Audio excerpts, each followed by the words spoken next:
Hello மக்களே, இன்னைக்கு soft and ஃப்ளஃபியாக கம்பு இட்லி எப்படி செய்கிறதுன்னு பார்க்கலாம். கம்பு இட்லி தோசை இதுக்கெல்லாம் எப்போவுமே காரசாரமாக ஏதாவது சைட் டிஷ் இருந்தால் தான் நல்லாயிருக்கும். நான் இன்றைக்கி கம்பு இட்லிக்கு மேட்சிங்காக பார்த்தீங்கன்னா சிக்கன் குழம்பு வச்சுருக்கேன். ரொம்பவே சூப்பரான காம்போங்க இது. இந்த ஹெல்த்தியான கம்பு இட்லியை எப்படி செய்கிறதுன்னு பார்த்துடலாமா? 2 கப்பு இட்லி அரிசி, 2 கப்பு கம்பு, 4 கப்புக்கு 1 கப்பு உளுந்து, 3/4 ஸ்பூன் வெந்தயம். இது எல்லாமே நல்லா வாஷ் பண்ணிவிட்டு மினிமம் 6 ஹவர்ஸ் ஊற வச்சுக்கோங்க. இப்போது ஊறின அரிசியை ரொம்ப மையாக அரைச்சிடாமல் லைட்டாக குறன்னு இருக்கிற அளவுக்கு அரைச்சி எடுத்துக்கோங்க. அரிசி அளந்த அதே கப்பில் 3/4 கப்பு அளவுக்கு சாதம் எடுத்திருக்கேன். அதையுமே நல்லா நைஸாக அரைச்சி சேர்த்துக்கலாம். இப்போ தேவையான அளவு உப்பு சேர்த்துட்டு நல்லா மிக்ஸ் பண்ணி ஓவர் நைட் விட்டுறணும். 8 to 9 ஹவர்ஸ் கழித்து பார்த்தோன்னா இந்த அளவுக்கு மாவு புளிச்சிருக்கும். இப்படி இந்த அளவுக்கு உப்பி வந்தால் தான் இட்லியும் நல்லா சாஃப்ட் அண்ட் ஃப்ளஃபியாக வரும். மாவு ரொம்ப மிக்ஸ் பண்ணாமல் இட்லி ஊற்றிக்கலாம். இப்போ இட்லி வேகட்டும், நம்ம குழம்பு தாளித்து விட்டுடலாம்.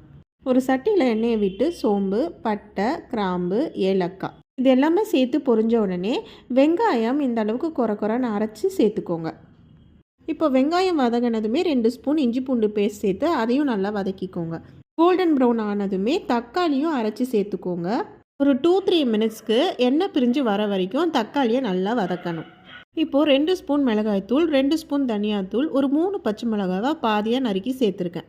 உங்கள் காரத்துக்கு ஏற்ற மாதிரி நீங்கள் கூட குறைச்சி சேர்த்துக்கோங்க.